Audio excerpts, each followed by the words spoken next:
Dans les campagnes namuroises, le village de Leroux, avec ses 1200 habitants, a gardé ses racines rurales.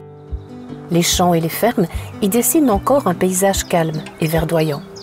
Mais chaque année, au 15 août, le village connaît une animation inhabituelle. L'église Sainte-Gertrude accueille des paroissiens d'un autre temps.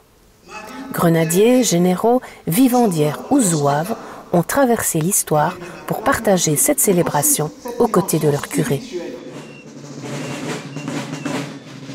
Après la messe, les reliques de Sainte-Gertrude quittent en procession le village pour un parcours de plusieurs kilomètres.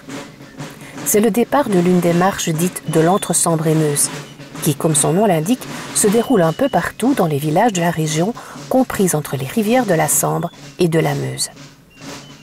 Sous leur forme actuelle, elles existent depuis le XIXe siècle et font partie du patrimoine immatériel de la région.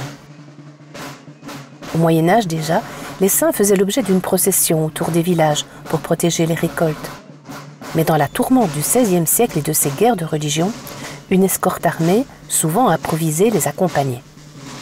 Cette présence rehaussait la procession de son éclat, mais elle était surtout là pour défendre le Saint-Sacrement et les reliques des assauts des protestants, dont les huguenots français, qui parcouraient la région à l'époque.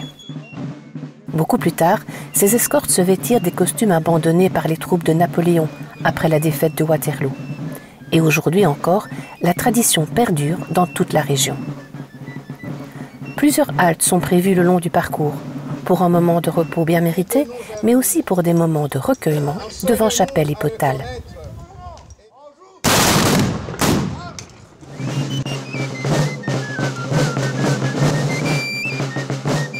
Enfin, Sainte-Gertrude peut retrouver sa place dans l'église où elle pourra de nouveau être vénérée jusqu'à sa prochaine sortie.